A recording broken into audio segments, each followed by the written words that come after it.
ओम साईराम मैत्रिणींनो, घे भरारी सखी यूट्यूब चॅनलमध्ये तुमचे सहर्ष स्वागत आहे। हे पहा, आज आपण trending back cut work design पाहणार आहोत। ह्या ब्लाऊजची तयार उंची आहे 5.14 प्लस आपण 1 इंच घेतलेली आहे शिलाई मार्जिंगसाठी।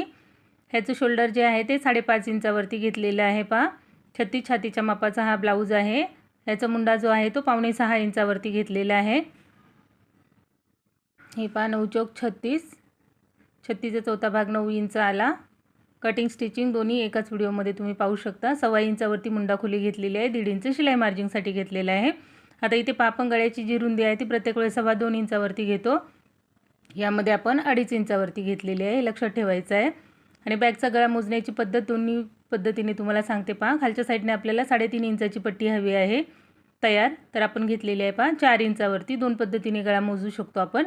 ही पद्धत मला सोपी वाटते त्यामुळे मी अशाच पद्धतीने मोजते। आणि हे पावरच्या बाजूने तयार गळा येणार आहे आपला 10.5 इंच प्लस अर्धा इंच शिलाई मार्जिंगसाठी, म्हणजे 11 इंचावरती घेतलेला आहे। दोन्हीपैकी कुठलीही पद्धत वापरू शकता। गळ्याची रुंदी जी आहे ती पहा आपण इकडे 3.5 इंचावरती घेतलेली आहे।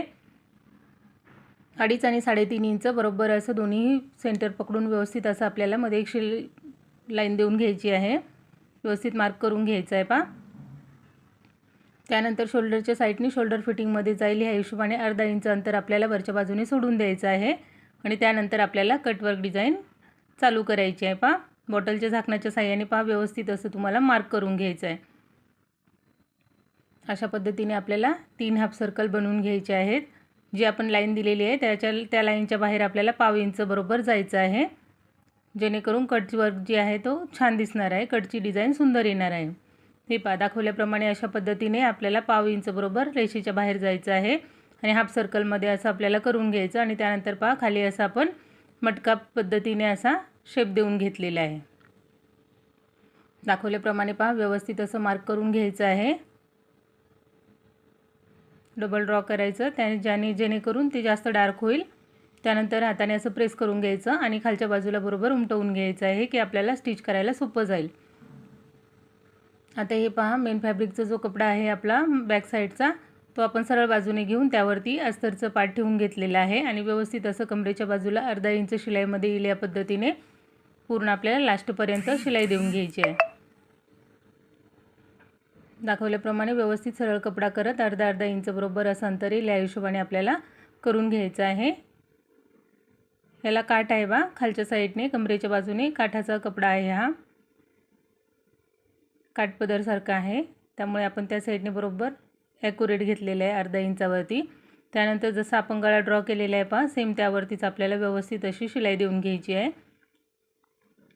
मागे पुढे होऊ द्यायचं नाही आहे। आणि शिलाई देताना खूप सावकाश पद्धतीने द्यायची आहे, जेणेकरून पहा आपलं जे आपण डिझाईन ड्रॉ केलेली आहे ती मागे पुढे व्हायला नको।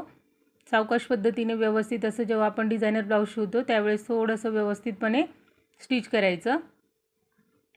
थोडा एक्स्ट्रा वेळ लागला तरी चालेल, परंतु फिनिशिंग बिघडायला नको ह्याची काळजी घ्यायची आहे। आणि ज्यावेळेस आपल्याला सर्कल वगैरे असे स्टिच करायचे असतात तेव्हा थोडासा वेळ जास्त लागू शकतो, त्यामुळे थोडा वेळ जास्त द्यायचा, परंतु फिनिशिंगमध्येच काम करायचं आहे आपल्याला। जशी पहा आपण ही आपली इथे ड्रॉ केलेली होती डिझाईन सेम त्याच पद्धतीने आपल्याला ती स्टिच करायची आहे। मी मशीनवरती स्टँड ठेवते पहा आणि त्यावरती मोबाईल लावलेला असतो, त्यामुळे कपड्यामध्ये असा थोडासा आपल्याला सुरकुटल्यासारखा दिसतो, समजून घ्या। हे पहा, ज्या पद्धतीने आपण हाफ सर्कलमध्ये त्या बाजूने नेक जसं आपण ड्रॉ केलं होतं सेम त्याच पद्धतीने स्टिच करून घेतला होता, त्याच प्रकारे याही बाजूने करायचं आहे। पहा व्यवस्थित असं पूर्ण जसं ड्रॉ केलेलं आहे बरोबर त्यावरतीच आपली शिलाई यायला पाहिजे। कटवर्क आहे त्यामुळे चेक करायचं खालचा वरचा कपड्यामध्ये कपड्याला कुठे झोळ आला आहे का हे व्यवस्थित चेक करून घ्यायचं आणि त्यानंतरच स्टिच करायचं, झोळमध्ये येऊ द्यायचं नाही, त्याने फिनिशिंग बिघडू शकते। पहा, खूप सुंदर अशी कटवर्क डिझाईन तयार होणार आहे आपली। व्हिडिओ लास्टपर्यंत नक्की पहा, खूप सविस्तरपणे तुम्हाला या व्हिडिओमध्ये मी डिटेलमध्ये माहिती दिलेली आहे। जसं ड्रॉ केल्या बरोबर तसंच आपल्याला घ्यायचे। 3 कट आपण ह्याच्यामध्ये दिलेले आहेत। खूप सुंदर आणि ट्रेंडिंग असा हा नेक तयार होणार आहे। पहा, एकदम मस्त अशी डिझाईन तयार झालेली आहे ब्लाऊजची। आवडला तर नक्की ट्राय करा एक वेळा। इथे हवं तर तुम्ही कॅनव्हास पण वापरू शकता। हे पहा, अशा पद्धतीने आपण पूर्ण जसं आपण नेक पूर्ण ड्रॉ केला होता सेम त्याच पद्धतीने आपण स्टिच करून घेतलेलं आहे। आता अर्धा इंच अंतर कपड्याचं मध्ये ठेवायचं, जे मी तुम्हाला प्रत्येक व्हिडिओमध्ये सांगते।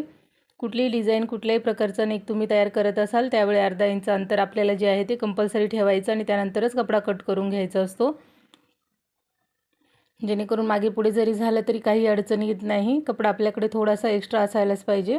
अर्धा इंच ठेवायचं आहे, खूप जास्तही नाही पण एकदम कमी पण नाही, कट टू कट कट करायचं नाही, अर्धा इंच अंतर राहू द्यायचं आणि त्यानंतरच कट करून घ्यायचा। सविस्तरपणे पहा, व्हिडिओमध्ये पूर्ण लास्टपर्यंत ए टू झेड गोष्टी सांगितलेल्या आहेत। व्हिडिओ शेवटपर्यंत पाहायला बिलकुल विसरायचं नाही आहे। त्यानंतर पाहता छोटे छोटे आपल्याला असे इथे कट्स देऊन घ्यायचे आहेत, जेणेकरून फिनिशिंग खूप सुंदर येणार आहे। ह्याला पहा कॅनव्हास नाही वापरला तरी खूप सुंदर अशी डिझाईन तयार होणार आहे। फक्त ड्रॉ केल्यानंतर स्टिच करायची जी पद्धत आहे ती फक्त आपली व्यवस्थित ठेवायची। स्टिचिंग करताना फक्त बरोबर जिथे ड्रॉ केलेलं आहे बरोबर त्यावरती स्टिच करायचं, म्हणजे फिनिशिंग खूप छान एकदम सुंदर अशी येते। असं सगळ्या बाजूने कट देऊन घ्यायचं आहे, जिथे कॉर्नर आहे तिथे बरोबर व्यवस्थित लास्टपर्यंत आपल्याला कट देऊन घ्यायचा आहे, चुन्या पडल्यासारखं दिसायला नको आहे। हे पहा अशा पद्धतीने पूर्ण गळ्याला आपण असे नॉचेस देऊन घेतलेले आहेत। आता कपडा आपण सरळ करून घ्यायचा आहे। हे पहा अशा पद्धतीने कपडा आपण सरळ करून घेतला, जशी डिझाईन केलेली होती आपण सेम त्या पद्धतीचे बरोबर जे कानेकोपरे आहेत ते काढून घ्यायचे आहेत व्यवस्थितपणे। त्यानंतर सर्वप्रथम आधी कमरेच्या बाजूला शिलाई देऊन घ्यायची। शिलाई व्यवस्थित दिलेली असल्यानंतर पहा कुठे झोळी येत नाही, काय नाही, एकदम व्यवस्थित असा ब्लाऊज आपला तयार होतो। हा व्यवस्थित खालचा वरचा कपडा सरळ करायचा आणि त्यानंतर शिलाई द्यायची आहे। अस्तरचा कपडा दिसू द्यायचा नाही, ह्याची काळजी नक्की घ्यायची आहे। व्हिडिओ नक्की शेवटपर्यंत पाहत चला मैत्रिणींनो, खूप छोट्या मोठ्या गोष्टी एकदम सांगून समजावून तुम्हाला मी व्हिडिओ दाखवण्याचा प्रयत्न करते। व्हिडिओ आवडल्यास व्हिडिओला लाईक शेअर आणि सबस्क्राईब करायला बिलकुल विसरायचं नाही आहे। व्हिडिओ आवडला तर नक्की लाईक करत जा। तुम्ही जर लाईक केलं तर माझे व्हिडिओ अजून जास्त लोकांपर्यंत पोहोचतात, त्यामुळे मी प्रत्येक वेळेस तुम्हाला सांगते माझ्या व्हिडिओला लाईक करत जा। आवडला तर नक्कीच लाईक करायला विसरत जाऊ नका। हे पहा अशा पद्धतीने जिथे आपण जशी आपण डिझाईन बनवलेली त्यावरती एक पॉईंट एवढं अंतर सोडायचं आणि बरोबर अशी आपल्याला व्यवस्थित अशी त्यावरती शिलाई देऊन घ्यायची आहे। फक्त एवढे आतमधून एक वेळ शिलाई देताना आणि हे पहा वरच्या बाजूने फिनिशिंग देताना दोनच वेळेस फक्त आपल्याला थोडासा वेळ जास्त लागू शकतो, बाकी आपण रेग्युलर ब्लाऊज शिवतो त्याच पद्धतीने असतात पहा सगळेच। इथे तुम्ही जेवढा वेळ देणार तेवढी तुमची फिनिशिंग सुंदर येणार आहे। हे पहा अशा पद्धतीने बरोबर जसे आपण बस हाफ सर्कल बनवलेले होते सेम त्यावरती व्यवस्थित असं फिनिशिंगमध्ये शिलाई देऊन घ्यायची। फक्त एक शिलाई देईपर्यंतच प्रॉब्लेम होतो, नंतर काही अडचण येत नाही। नवीन शिकणाऱ्यांसाठी खास करून त्यांच्यासाठीच मी पूर्ण डिटेलमध्ये आणि एकदम स्लोमध्ये व्हिडिओ तुम्हाला दाखवते पहा। हे पहा अशा पद्धतीने बरोबर खालचा वरचा कपडा फक्त चेक करत करत चालायचं आहे, की जेणेकरून व्यवस्थित फिनिशिंग यायला पाहिजे ह्याची काळजी घ्यायची आहे। पूर्ण लास्टपर्यंत अशाच पद्धतीने आपल्याला याला स्टिच करून घ्यायचं आहे। पूर्ण कशी स्टिचिंग केलेली आहे पूर्ण दाखवलेलं आहे बॅक पार्ट। व्हिडिओ शेवटपर्यंत पाहत चला, त्याशिवाय तुम्हाला छोट्या मोठ्या गोष्टी काही समजणार नाही आहेत। बरोबर जिथे आपण जशी डिझाईन आपण आतल्या साईडने जशी आपण स्टिच केली होती सेम त्याच पद्धतीने बाहेरच्या बाजूने काढून घ्यायचं आहे। बरोबर जसे हाफ सर्कल आहेत सेम त्याच पद्धतीने काढायचे आहेत। या व्हिडिओमध्ये खूप मेहनत लागते मैत्रिणींनो, खूप कष्टाने हे व्हिडिओ तयार होतात। आपलं काम बघून आपल्याला व्हिडिओ करायचे असतात, त्याला 3-4 वेळा एडिट करायचं असते, त्यानंतर कुठे जाऊन तो तुमच्यापर्यंत येतो। एक व्हिडिओ करण्यासाठी 2, 2.5, 3 तास निघून जातात। प्लीज मैत्रिणींनो नक्की काहीतरी कष्ट केलं तर कष्टाचं चीज व्हायला पाहिजे। 1 वर्ष आपल्या चॅनलला व्हायला आलं आहे, आता 9 महिने कंप्लीट होऊन 10वा महिना लागलेला आहे चॅनलला। अजून 300 सबस्क्राईब पण झाले नाही आहेत आपले। नक्की मैत्रिणींनो व्हिडिओ आवडत असतील तर चॅनलला सबस्क्राईब करत जा, लाईक करायला विसरत जाऊ नका। आणि तुम्हाला जर माझ्या व्हिडिओतून काही शिकायला भेटत असेल तर नक्की छोटीशी एक कमेंट करून विचारत जा, मी तुमच्या प्रत्येक प्रश्नाचं उत्तर द्यायचं नक्कीच प्रयत्न करते। हे पहा अशा पद्धतीने व्यवस्थित असं लास्टपर्यंत आपल्याला पूर्ण सगळी अशी शिलाई देत यायचं आहे।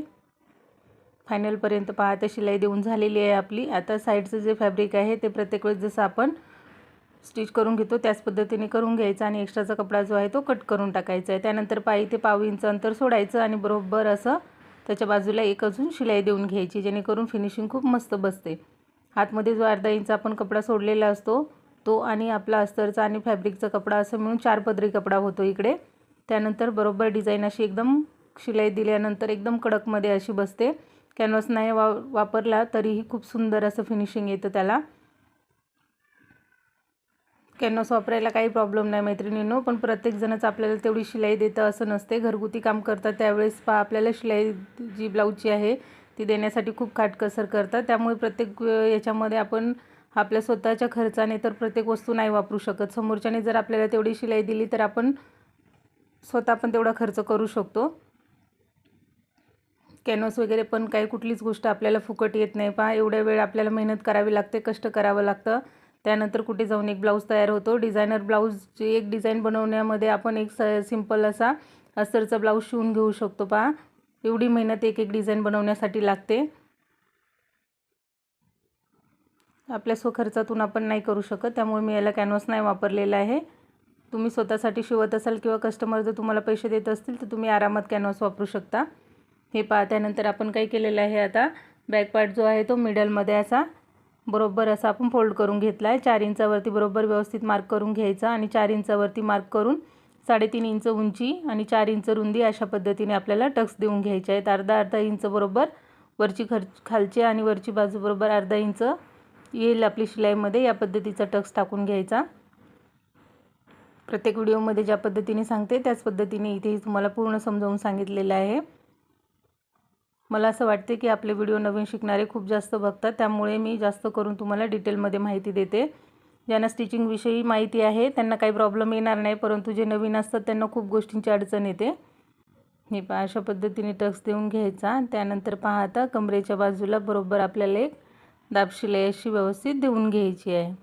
हे पहा अशा पद्धतीने देऊन घेतली. त्यानंतर आता इथे आपण याला लटकन लावून घेणार आहोत. त्यानंतर आपण असा पास एकदम सिंपल असा लटकन तयार केलेला आहे.